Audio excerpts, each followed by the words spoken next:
जैसे ही वह भयानक अस्तित्व प्रकट होने वाला था, सभी छात्र जल्दी से अपनी जैकेट उतारकर लड़के के ऊपर डाल देते हैं और तुरंत मैदान की ओर दौड़ते हैं। कतार बनाकर पूरी तरह से तैयार हो जाते हैं ताकि प्रिंसिपल के आगमन का स्वागत किया जा सके। जब सभी लोग सांस रोककर खड़े थे, तभी एक लड़की साहस करके आगे आई और जमीन पर पड़ी कपड़ों की तरफ इशारा किया। सभी छात्र यह देखकर बस भगवान से प्रार्थना करने लगे। जब प्रिंसिपल अपनी डरावनी आभा के साथ लड़के की ओर बढ़े, तब किसी ने सोचा भी नहीं था कि श्याओ मेई कह देगी कि लड़के को निद्रा रोग है और वह यहाँ 1.5 घंटे से सो रहा है। इससे प्रिंसिपल, जो लड़के को सजा देने वाले थे, तुरंत चौंक गए, क्योंकि पानी की बोतल में संदिग्ध वस्तु मिलने के बाद केवल 5 मिनट ही बीते थे और लड़के के पास अपराध करने का समय नहीं था। आसपास के छात्रों के सहयोग से लड़का भी ऐसे दिखाने लगा जैसे अभी अभी जागा हो। सबूत न होने के कारण प्रिंसिपल को मजबूरन छोड़ना पड़ा, लेकिन उसके मन में गुस्सा भरा रहा। तभी उसने देखा कि एक छोटी लड़की पोनीटेल बांधकर स्कूल आई है, जिससे प्रिंसिपल को नया बहाना मिल गया। वह धीरे धीरे उसके पास गया और लड़की के बाल पकड़कर घुमाने लगा। यह देखकर सभी छात्र डर के मारे कांपने लगे। 2 साल 6 महीने बाद प्रिंसिपल ने आखिरकार लड़की को दीवार के पार फेंक दिया, लेकिन इससे भी उसका गुस्सा शांत नहीं हुआ। वह तुरंत कक्षा में लौटा और श्याओ मेई को खींचकर बाहर निकाला। आरोप लगाया कि केक उसी ने चुराकर खाया है और उसका मुंह सिलने की धमकी दी। इसी बीच पीछे बैठे लड़के ने अचानक डकार ली। लड़के को खतरा महसूस हुआ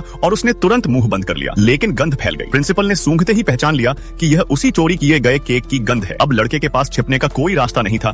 उसने चोरी स्वीकार कर ली, लेकिन प्रिंसिपल ने गुस्सा करने के बजाय रसोई से 10 टन केक मंगवाया और लड़के को आदेश दिया कि छुट्टी से पहले सब खा ले, वरना उसके हाथ पैर काटकर स्कूल से बाहर फेंक देगा। जान बचाने के लिए लड़का बिना कुछ कहे केक खाने लगा। छात्र खुद ब खुद चीयर लीडर्स बन गए और उसका हौसला बढ़ाने लगे। प्रिंसिपल को लगा कि लड़का हार जाएगा, लेकिन आखिरी सेकंड में लड़के ने सारा केक खा लिया। यह देखकर प्रिंसिपल का गुस्सा 7वें आसमान पर पहुंच गया और उसने शर्त तोड़ दी। तभी जब वह 40 मीटर लंबी तलवार निकालने वाला था, श्याओ मेई अचानक सामने आई और उसे रोक दिया। प्रिंसिपल को डांटते हुए कहा कि इतने साल के हो गए, फिर भी वादा नहीं निभाते। किसी के आदेश का विरोध होते देख प्रिंसिपल ने श्याओ मेई को कैद कर दिया ताकि सबक सिखा सके, लेकिन इससे छात्रों का गुस्सा भड़क उठा और वे सब श्याओ मेई के समर्थन में सामने आ गए। यहाँ तक कि चिल्लाने लगे कि हिम्मत है तो सबको कैद कर लो। प्रिंसिपल ने यह सुनकर हंसते हुए पूरी पंक्ति के कुत्तों को छोड़ दिया। खतरा देख छात्र मेज के नीचे छुप गए, लेकिन जंगली कुत्ते रुकने वाले नहीं थे। इसी संकट में श्याओ मेई ने झट से चौक लेकर ब्लैक बोर्ड पर धमकी लिख दी कि अगर प्रिंसिपल ने स्कूल नहीं छोड़ा और आलीशान घर नहीं सौंपा तो अंजाम बुरा होगा। यह सुनकर प्रिंसिपल सख्ते में आ गया। उसने ब्लैक बोर्ड उलट दिया और छात्रों को पकड़ने की कोशिश की। तभी अचानक चारों ओर की जंजीरें हिलने लगीं और एक भयानक जंजीर राक्षस बन गई, जिसने जेल को तोड़ना शुरू कर दिया। यह सब श्याओ मेई अपनी अलौकिक शक्ति से कर रही थी। उसने प्रिंसिपल के बालों को रस्सी में बदलकर उसे घुमाया